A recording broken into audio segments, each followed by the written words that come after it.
اللهم صل وسلم وبارك على سيدنا محمد وعلى آله وأصحابه أجمعين. السلام عليكم، اش اخباركم؟ ان شاء الله تكونوا طيبين وبصحة جيدة يا رب. اليوم ان شاء الله اكلتنا غادي تكون اسيوية 100%.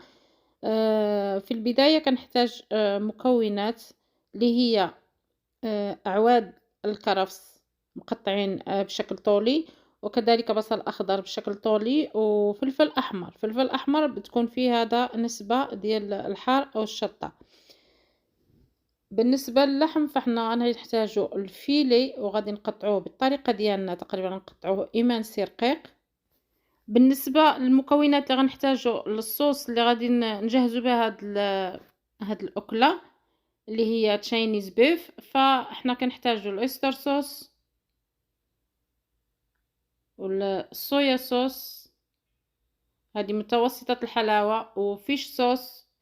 فيش صوص كيبقى اختياري، وزيت السمسم، خل التفاح،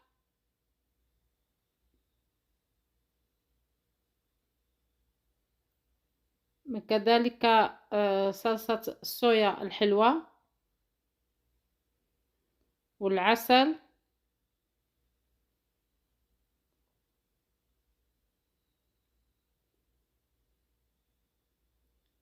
بالإضافة إلى السمسم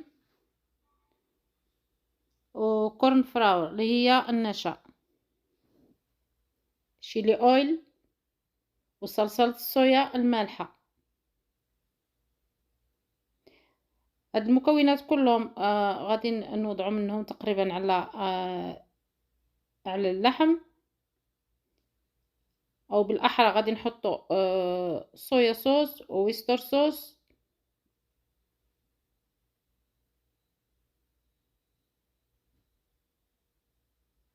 فلفل اسود،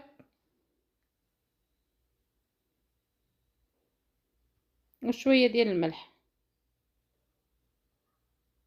هذه شفتوا اللحم كيف قطعنا تقريبا اصابع رقيقه او ايمانسي. وكنضيفوا كذلك ابيض بيضه لان الكميه هذه قليله، والا كان كتير كتزيدوا تقريبا كديروا جوج ابيض البيض. كنخلطوا هاد المكونات كلها.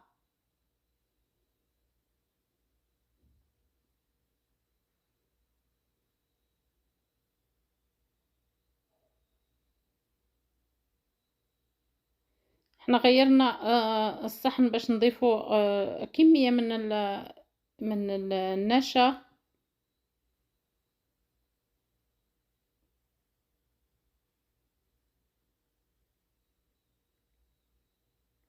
هاد النشا هو اللي غادي يخلي لنا اللحم يتقرمش ملي غادي نجهزوه في مرحله القلي.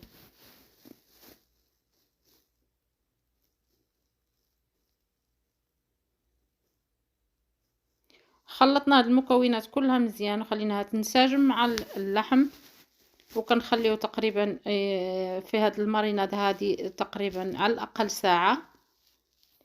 بالنسبه للصوص اللي غادي نجهزو بها تشاينيز بيف او ايمانسي دو بيف، فاحنا غادي نحتاجو لهادوك الصوصات كلهم اللي ذكرت لكم في الاول، اللي هي صويا صوص المالحه، صويا صوص المتوسط الحلاوه، صويا صوص الحلوة، وكذلك ويستر صوص، زيت سمسم، وفيش صوص اللي كيبقى اختياري، وشيلي اويل، وخل التفاح، والعسل، والنشا. هادو كلهم المكونات كنخلطوهم. اهم حاجة الصويا صوص، الويستر صوص، وزيت السمسم.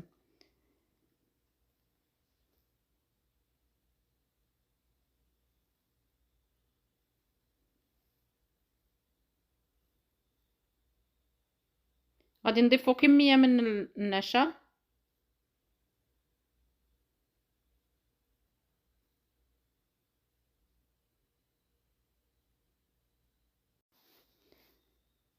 كذلك ضفنا العسل. يعني هاد المكونات اللي تنحطو كلهم نفس الصوصات اللي وريتكم في اول فيديو. وكما قلت لكم فيش صوص كيبقى اختياري، اهم شيء هو زيت السمسم. هذا شيلي اويل، كنخلطوا هاد المكونات كلها، كنضيفوا عليها كمية ديال الماء وكنوضعوها على النار، بالإضافة إلى كمية من السمسم. بالنسبة للأكلات الآسيوية كلها تقريبا تيكون فيها زيت السمسم وصويا صوص، وكذلك السمسم، حبوب السمسم.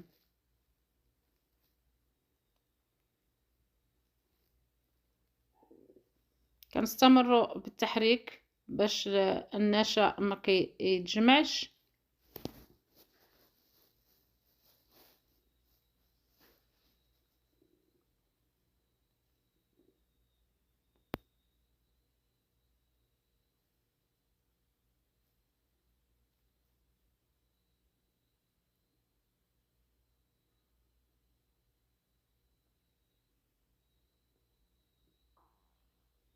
كما كتلاحظوا فالصوص كل ما كتستوي وكل ما كيتغير لونها، فاحنا محتاجين اللون ديالها كيولي تقريبا بني غامق.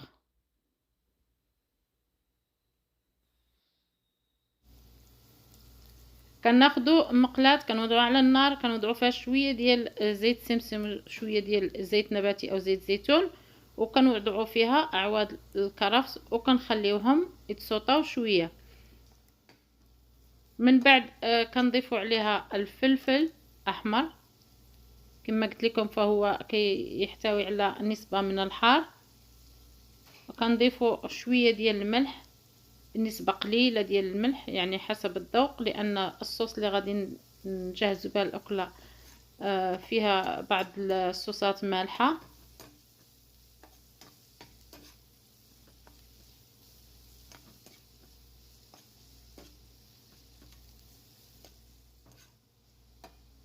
كذلك ضفنا البصل اللي مقطعينه اصابع طويلة، بصل اخضر طبعا. وكنحاولوا نخليو هاد الخضار يعني الدينتي ما كنخليوهاش تدبال بزاف. بالمناسبة كنبغي نشكر كل متتبعي قناة ندى جاد، سواء اللي مشاركين في القناة او غير المشاركين. فكنتمنى بالنسبه لي كنتمنى ان الكل يشارك في القناه ويبارطاجيها مع الاحباب ديالو والاصدقاء ديالو. وما ينساوش ما تنساوش ديروا لي لايك وشير وسبسكرايب. وشكرا لكل من يهتم بالوصفات البسيطه اللي كنقدم لكم. وساعات كنقدم لكم وصفات اللي ممكن تاكلوها في المطاعم، فلما لا تحضروها في البيوت ديالكم. بالنسبه للاكلات الاسيويه فهي كتحتوي على خليط او مزيج بين المالح والحلو والحار، وكذلك كيعتمدوا كتير على الصويا صوص وزيت السمسم كما قلت لكم والسمسم، وصوصات كتير لا تعد ولا تحصى. هذا هو الشكل ديال الصوص بعد ما جهزات.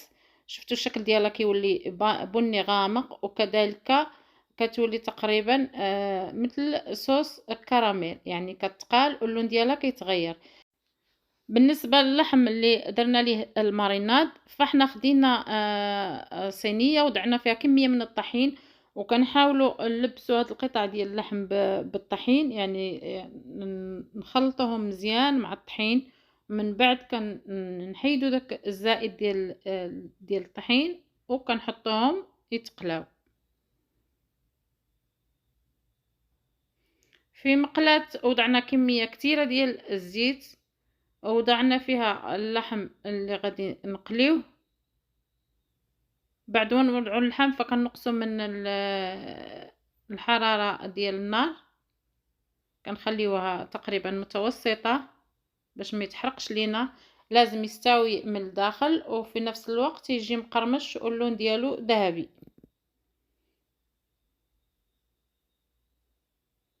مرة كنبقاو نحركوا هذا اللحم.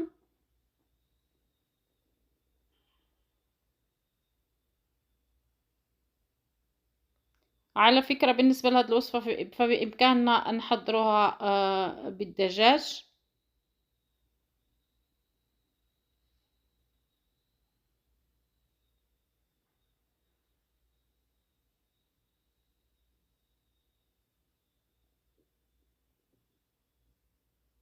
كيف ما كتشوفوا فاللحم ديالنا بدا كيستوي، بدا كياخد اللون.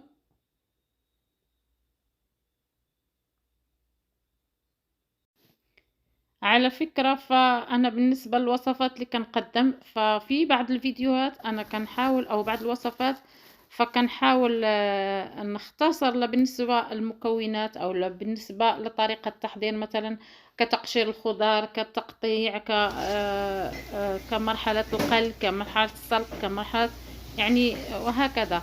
يعني كنحاول نختصر فيها يعني لأن الوصفة كتكون مفهومة. لكن في بعض الوصفات اللي انا كان نطول فيهم شويه الفيديو، او كان نطول الشرح باش الكل يستافد كهاد الاكله هذه. ف يعني تقريبا كنشرح بالتفصيل باش الكل يستافد ويفهم. خصوصا في ناس كتعشق بحال هاد الاكلات هذه، كتاكلها مثلا في المطاعم او خارج البيت ديالها، فما كتعرفش شنو المكونات ديالها. فانا كنحاول نجيب لكم يعني طرق سهله وبسيطه. ما غاديش نقول لكم مكونات موجوده في كل بيت، لان بحال هاد الاكله بالكثير غادي تكون صويا صوص وزيت السمسم هما اللي موجودين. رجعوا الوصفه ديالنا، خدينا مقلاة، خدينا شويه من الصوص اللي جهزنا، وضعنا فيها الخضار اللي سوطيناها، وكذلك وضعنا اللحم. غادي نخلطوهم شويه وعند التقديم كنولعوا عليهم النار، يعني شويه ماشي كتير، غير تقريبا باش يسخنوا. وكنوضعوهم في صحن التقديم كما كتشوفوا، وكنوضعوا عليهم شويه من الخضار اللي سوطينا اللي خليناها من الاول. ووضعنا كذلك السمسم من الفوق. أعزائي محبي ومشتركي قناة ندجات، كانت هذه هي وصفة اليوم اللي هي وصفة آسيوية 100%. فكنتمنى أنها تعجبكم وتنال رضاكم. فكنتمنى أنكم تجربوها وتخليوا لي تعليق تقولوا لي كيف جاكم المذاق ديالها. فإلى اللقاء مع فيديو جديد ووصفة جديدة على قناة ندجات. مع السلامة.